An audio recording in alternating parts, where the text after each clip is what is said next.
With so many options, why choose Arizona State University? For me, the only online option was ASU because of the quality. Their faculty was really involved with their students and care about your personal journey. The dedication to my personal development from my professors, that's been extremely valuable to me.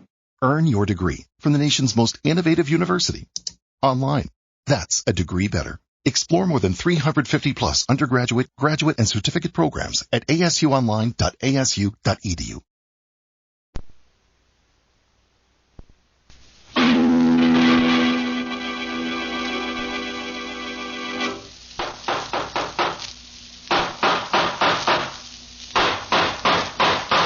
What's the matter? What is it? It's another case for Nick Carter, Master Detective. Yes, it's another case for that most famous of all manhunters, the detective whose ability at solving crime is unequaled in the history of detective fiction, Nick Carter, Master Detective, presented by the three great Linex home brighteners, Linex Clear Gloss, Linex Cream Polish, and Linex Self-Polishing Wax, created by Acme, America's great producer of Acme quality paints.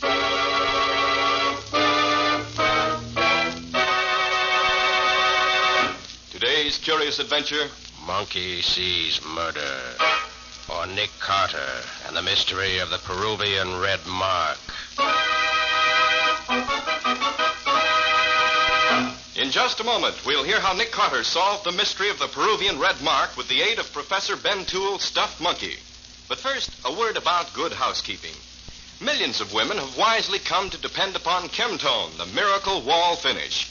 And other millions are now coming to depend upon the three great Linex home brighteners to give their floors, their woodwork, and their furniture the same radiant beauty that Chemtone gives to walls. Linex Clear Gloss Varnish, the durable super varnish that dries to an elastic, transparent surface which protects all wood and linoleum in your home. Linex Cream Polish, which cleans as it polishes, leaving no oily film on your furniture. And Linex Self-Polishing Wax, which beautifies your floors with a satiny yet tough non-skid finish that resists wear, water, and dirt.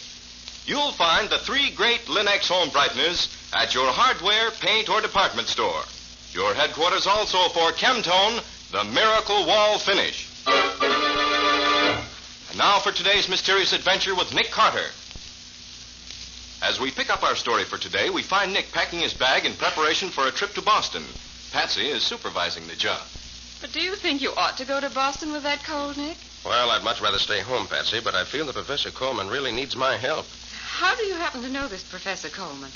Well, some years ago, before you came to work with me, a friend of my father's took me on an expedition into the wilds of Peru. Hmm? Professor Coleman was one of the men in charge. We've been close friends ever since.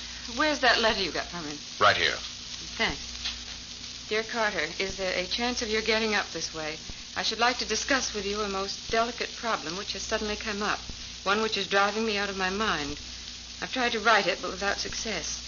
With exams coming up, I can't get away. Please come. I need you desperately. Charlie Coleman. Well, it certainly sounds pretty serious. Yes. Can't imagine what he's talking about, but I think enough of him to want to help him if I possibly can. So I'm going to Boston, cold or no cold. Wonder if old John is still with the professor. Who's old John? Oh, he was sort of a handyman around the university for a long time. Then his memory began to fail him, and after a rather serious accident that cost the chemical lab quite a bit of money, they had let him go. Professor Coleman took pity on him and gave him a job as his housekeeper. Old John idolizes the professor. When do you get there, Nick? So I should be there about dinner time this afternoon, I expect. Certainly be glad to see the old boy again.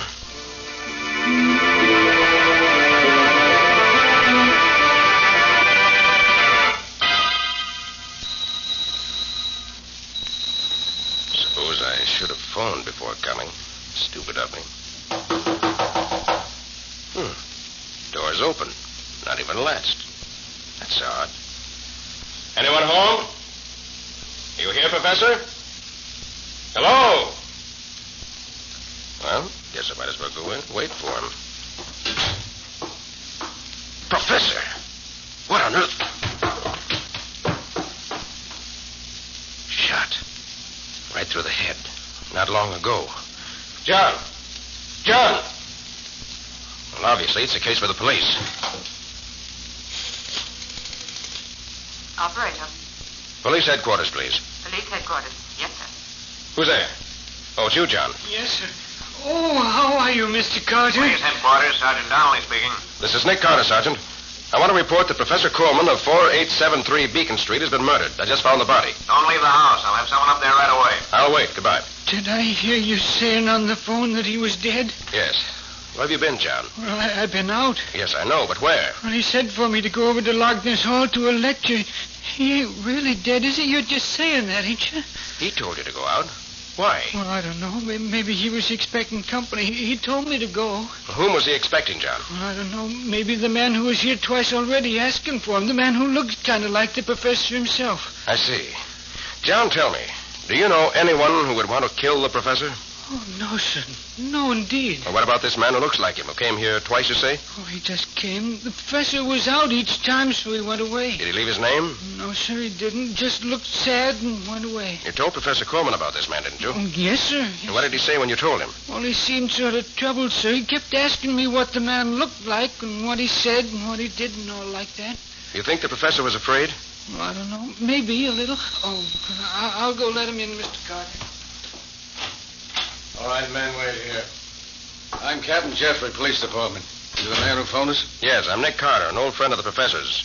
His body's in the living room there. Okay, thanks. We looked the place over. Then I'd like you to tell us what you can about it. Wait here, will you?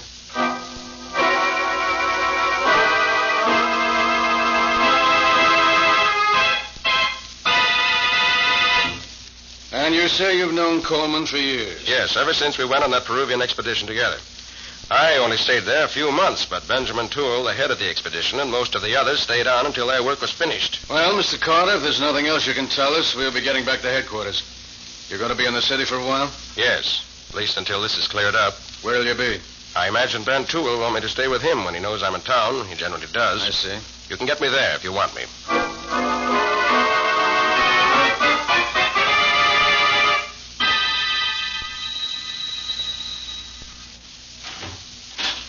Hello, Ben. Carter. Nick Carter. Well, this is a surprise. When did you get into town? This afternoon. Well. I'll call Peterson and Charlie Coleman right away. We must have a real old-time reunion. I've just come from Professor Coleman's, Ben. He's dead. Huh? Dead? Charlie dead? Oh, surely you're not serious. I'm afraid I am, Ben. He was murdered late this afternoon. Murdered? It doesn't seem possible. Didn't to me either. You see, here, we better call Peterson and tell him. He should know at once. Suppose I ask him to come over right away. But you don't realize, Nick, how he and Coleman have drifted apart in the last couple of years. He's still hot-headed as ever, I'm afraid. Oh? Why, what was the trouble between him and Coleman? Coleman thought Peterson drank too much. Peterson was in his department, you know. And Peterson thought it was none of Coleman's business what he did outside of ours. Once they actually came to blows, very briefly. I see. I suppose Pete will take over Professor Coleman's job now. He was in line for it, wasn't he? Yes, with a nice salary increase, too. Well, I'll give him a ring when he gets here. You can tell us both all the details.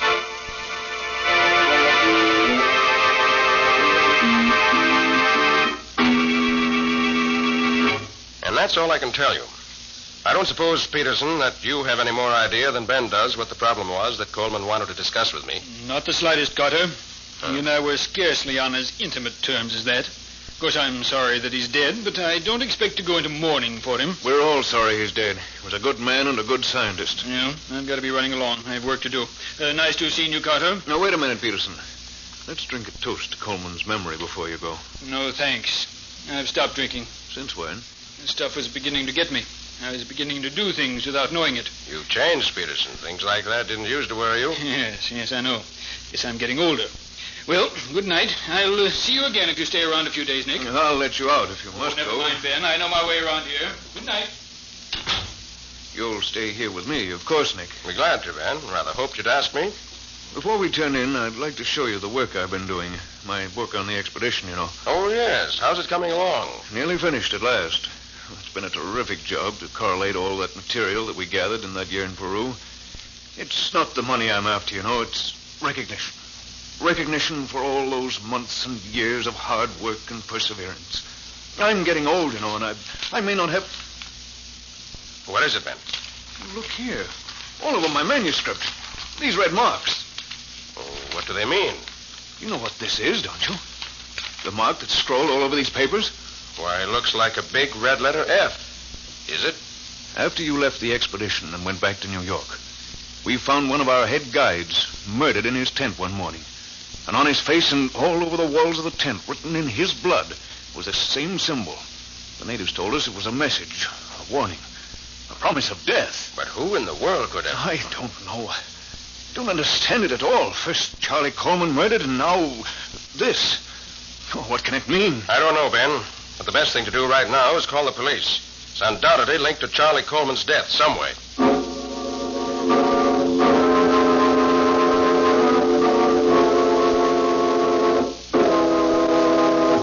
It's been 2 days now, Nick, since Charlie was killed and my manuscript was mutilated. Have the police gone to sleep entirely? I talked to Captain Jeffrey yesterday, Ben, but he hadn't learned much that was of any help. Pardon me, Nick. I'll see who's there. Good afternoon, Professor Toole. Hello, Captain Jeffrey. Have you got some news? Well, yes and no. Oh, hello, Mr. Carter. Captain? Glad you're here. See what you two can make out of this. What is it, Captain? This letter, we found it among Professor Coleman's things yesterday. As you see, it's dated about a week ago and comes from a firm of lawyers in Chicago. You care to read it, Mr. Carter? Yes, of course. Well, that's odd. What is it, Nick? Briefly, it says that Professor Coleman's father died a few weeks ago, and the lawyers just found out. His will left his entire estate to his 2 sons, Charles and Bennett. Well, that fits in with what old John was telling me the other day about the stranger who resembled Coleman. I hadn't heard that. And Professor Coleman's servant told us about him. We checked up on him. It's pretty certain that a man who looks a lot like the professor has been seen around quite a bit recently. Several persons have seen him. Was he alone always? Yeah. No one has ever seen him with a professor.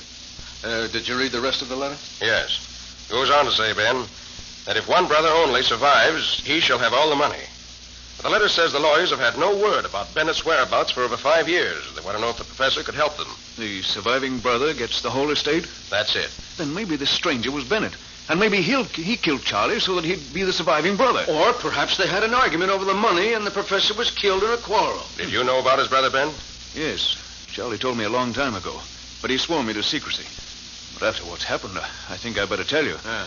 Charlie's brother, Bennett Coleman, has another name. Vern Call. Vern Call? Why, he's a crook. Is he Charlie's brother? Yes, and he's bad. All bad. He recently escaped from a Carolina prison after serving 3 years of a long sentence for armed robbery. Well, that's the answer to the whole thing right there. As this Bennett was a fugitive from justice, he knew he couldn't collect his share of the money without being caught. So he made tracks here to see his brother. They had an argument. That's impossible. Why? Bennett couldn't have come here for his share of the money. Because he was seen here in town before Charlie got the letter telling of their father's death. Well, maybe I was wrong about the motive, but I'm right about him being the killer. That delicate situation the professor wrote you about could very well have been because Vern Call was hanging around.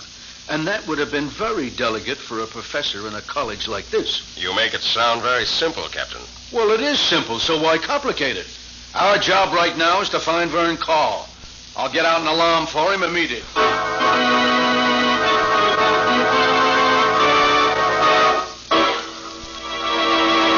So Professor Coleman has a brother who's an escaped convict. He's been seen near the scene of the crime. That seems to be the obvious answer. But is Nick himself satisfied with the solution, or do his suspicions point in another direction? We'll see in just a moment. These are days when your folks are likely to come tracking into the house with wet boots and galoshes. And those tracks can mean a great deal of work for you homemakers. Not only do you have to wipe up the floors, but it's quite likely that moisture may impair the floor finish. So here's the wise thing to do. Protect the floor surfaces in your home with Linex Clear Gloss Varnish. It's easy to brush on, and it leaves your floors and linoleum with a lustrous finish that keeps its beauty a long, long time. For Linex Clear Gloss provides an elastic, transparent finish that really wears. It actually resists damage by hot grease, boiling water, fruit acids, perfume, even alcohol. And it lessens your housework amazingly, for it keeps dirt on the surface where you can wipe it away easily with a damp cloth. Depend on Linex Clear Gloss, the super varnish. Thousands of wise homemakers have found it the finest household protective finish in their experience. So ask for it at your dealers. Lin-X, Lin-X, Lin-X Clear Gloss Varnish. You'll find all three great Lin-X home brighteners and Chemtone, the Miracle Wall Finish. You just realized your business needed to hire someone yesterday. How can you find amazing candidates fast? Easy. Just use Indeed. Stop struggling to get your job post seen on other job sites. With Indeed sponsored jobs, your post jumps to the top of the page for your relevant candidates, so you can reach the people you want faster. According to Indeed data, sponsored jobs posted directly on Indeed have 45% more applications than non-sponsored jobs. Don't wait any longer. Speed up your hiring right now with Indeed. And listeners of this show will get a $75 sponsored job credit to get your jobs more visibility at Indeed.com/ARTS. Just go to Indeed.com/ARTS right now and support our show by saying you heard about Indeed on this podcast. Terms and conditions apply. Hiring? Indeed is all you need. At hardware, paint, and department stores everywhere.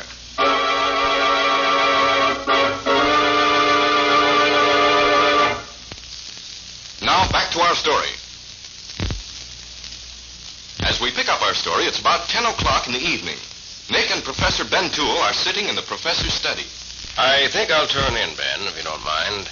Nick, do you think Captain Jeffrey was right this afternoon? No, I doubt it. Vern Cole doesn't explain the marks on your manuscript. It sounded like the window in your study being... What I thought. The stuffed monkey on my desk. What the deuce? Somebody moved the monkey from the top of the bookcase down onto my desk. They put the dunce cap on him and put that card in his hand. That red ink sign on the card. The same as the one that was on your manuscript, isn't it? Yes, Nick. Same sign. It's come again. Is your window locked? No, it isn't. That's how we got in. But who, Nick, and why? Ben, this card is fastened to the monkey's paw by a hunk of chewing gum. Chewing gum? Yes. Ben, I'm going out. I don't yet know why this stuffed monkey was placed on your desk, but I think I know who did it.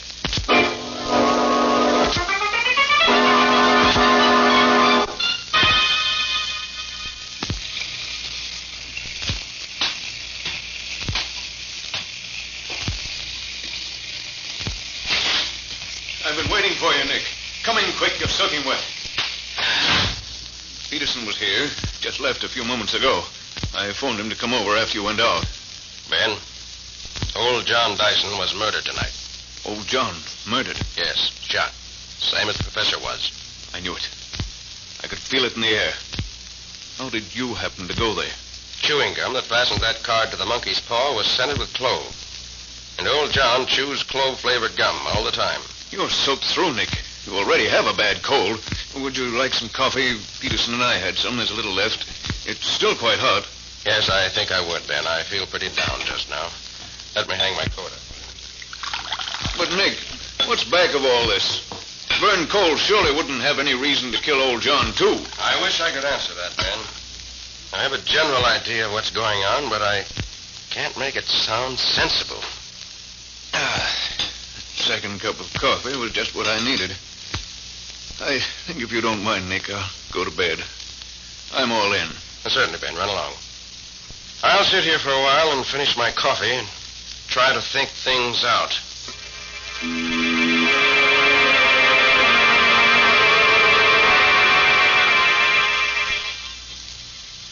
Oh, my stomach. Something I ate.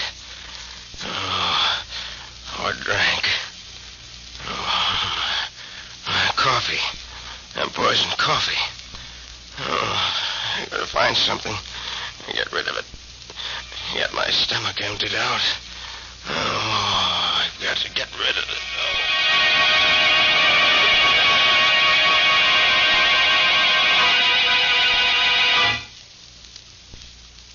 How are you feeling now, Ben? A little better. We nearly died, Nick. Don't I know it? Feel sure that if I'd retired at a reasonable hour, I should have died without ever getting out of bed. But fortunately, when the poison took effect, I was still sitting in the study. I managed to get to the kitchen and find some mustard and eggs and warm water and got cleaned out. Oh, if you hadn't hauled me out of bed and treated me, I don't think I could have made it. I couldn't move when you found me. What caused it, do you suppose? It must have been that coffee you made, Ben. I didn't make it. Peterson did. Peterson made it? Yes. I poured us each a cup from what was left. Ben, I'm going over to the chemistry lab and analyze that coffee we drank. See if there's anything in it except coffee.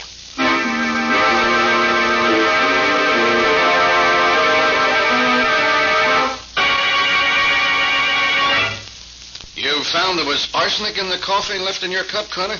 Unquestionably, Captain. Enough to have killed us both many times over. And Toole says Peterson made the coffee. Yes. Say, Peterson was with you on that Peruvian expedition, wasn't he? Well, yes, he was, but there's no motive, Captain. Yeah. Oh, by the way, the alarm I sent out for Vern Call, or Bennett Coleman, if you prefer, has brought results. He's been in a hospital in Alabama for the past month with a broken back. Victim of a hit-and-run driver. I was right then. I thought it was funny he and Charlie were never seen together. Huh? Then who was the stranger who looked so much like Professor Coleman? Hey, maybe Peterson tell us something about that. He's got a lot to explain before he's in the clear.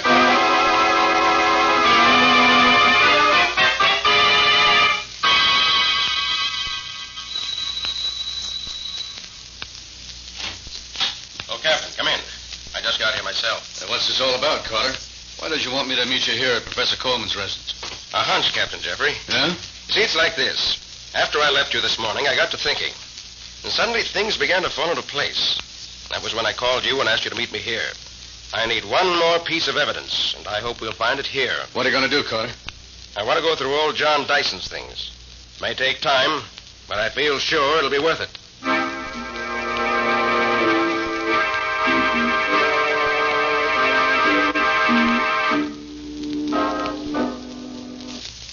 Well, if you can find any place in this room that you haven't gone over with a fine-tooth comb, I'll eat it. The only place you've missed is that old tobacco jar over there. That's right. And old John didn't smoke. Here, I'll dump it out here on the table. Candy, chewing gum, few buttons, and a sheet of paper. Well, is that what you want, Connor? I'll say it is. Come on. Let's show this letter to Ben Toole and see what he thinks of it. Then you can make your arrest.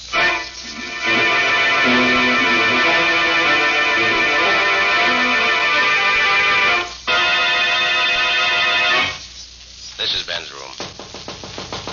Come in. Oh, hello, Nick. Captain Jeffrey, have you found something? Yes, Ben. We found this. Here. I see. Where did you find it? In old John's room. In the tobacco jar. Tobacco jar? I didn't look there. I thought I looked everywhere.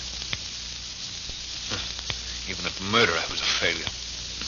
Like everything else. Yes, Ben, you've made a mess of your whole life, I'm afraid. You know what I did? Yes, I know everything. Well, I guess it's time for me to take over here. I'm sorry, Professor Toole, but you're under arrest for the murder of Professor Coleman and old John Dyson. The attempted murder of Nick Carter.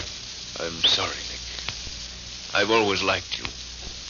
But I couldn't stand the thought of being known as a failure in my chosen profession. I hope you understand. Yes, Ben, I do. And I'm sorry for you. But murder is never the answer. It can't be. Although most murderers find it out too late.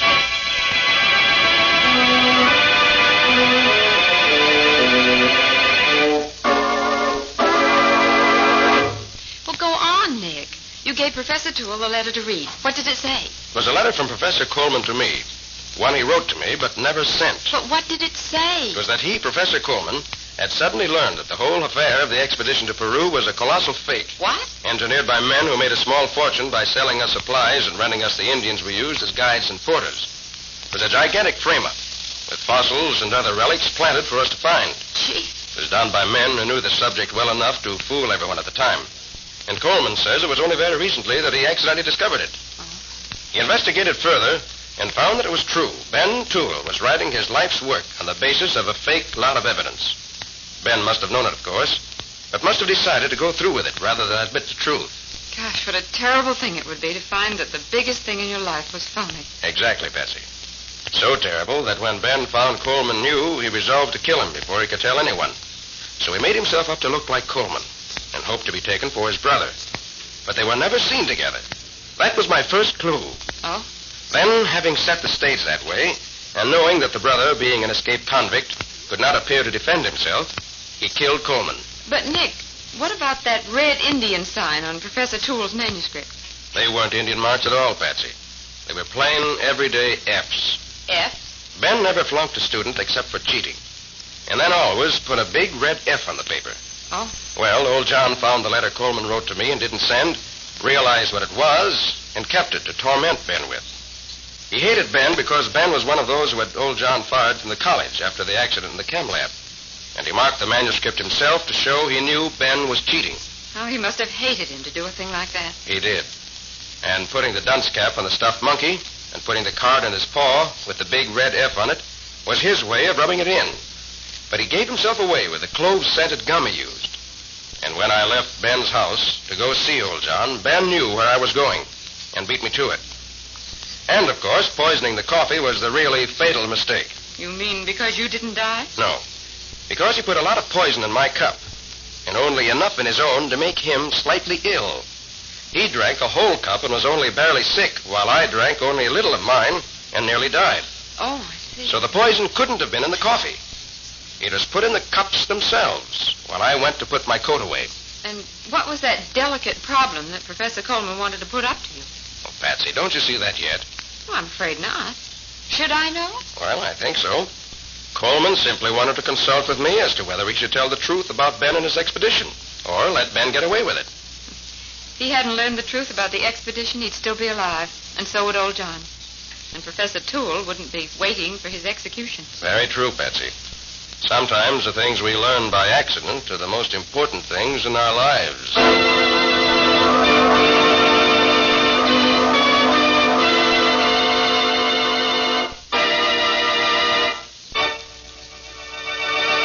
In just a moment, Nick and Patsy will bring you a preview of next week's exciting case. But first, note this. Pleasant surroundings make you happier, calmer, more contented, don't they? That's why thoughtful homemakers make a point of keeping their homes pleasant, shining bright, and sparkling clean. Thousands of American women have turned to the three great Lin-X home brighteners to help them with this task. For instance, Lin-X cream polish for fine furniture gives your household things a handsome, lustrous look in half the time. That's because Lin-X cream polish cleans as it polishes, saving one whole step in your cleaning day routine. Only one quick application is needed to remove that cloudy accumulation of dust and previous polish. And at the same time, Lin-X cream polish does away with messy fingerprints and helps conceal ugly scratches. And it leaves no oily film to attract more dust, to make more work. There's no doubt about it. Lin-X cream polish is a really worthwhile shortcut to furniture upkeep. It's the modern way to protect your fine belongings. So make a point of asking your dealer for Lin-X cream polish. Get all three great Lin-X home brighteners. Remember, that's Lin-X, spelled Lin-X. You'll find them all. Lin-X self-polishing wax, Lin-X cream polish, and Lin-X clear gloss varnish at your nearest hardware, paint, or department store.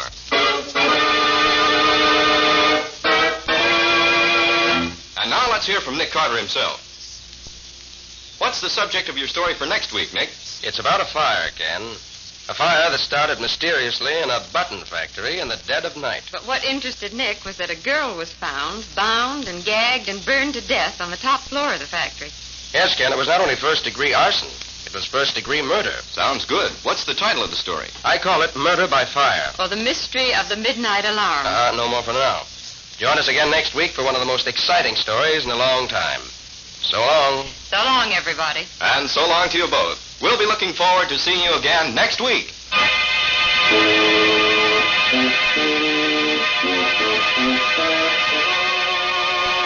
Next week at this same time, listen to another curious experience of Nick Carter, Master Detective, entitled Murder by Fire.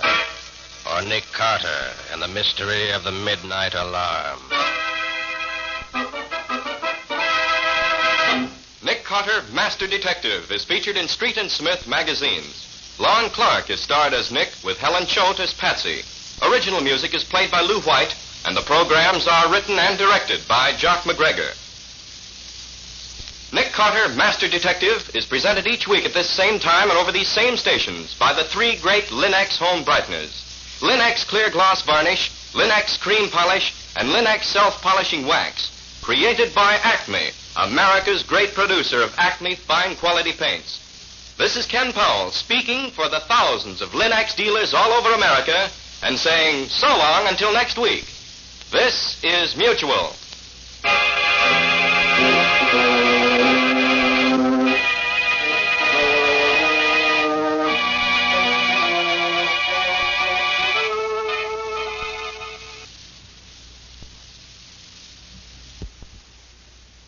You just realized your business needed to hire someone yesterday. How can you find amazing candidates fast? Easy. Just use Indeed. Stop struggling to get your job post seen on other job sites. With Indeed sponsored jobs, your post jumps to the top of the page for your relevant candidates, so you can reach the people you want faster. According to Indeed data, sponsored jobs posted directly on Indeed have 45% more applications than non-sponsored jobs. Don't wait any longer. Speed up your hiring right now with Indeed. And listeners of this show will get a $75 sponsored job credit to get your jobs more visibility at Indeed.com/ARTS. Just go to Indeed.com/ARTS right now and support our show by saying you heard about Indeed on this podcast. Terms and conditions apply. Hiring? Indeed is all you need.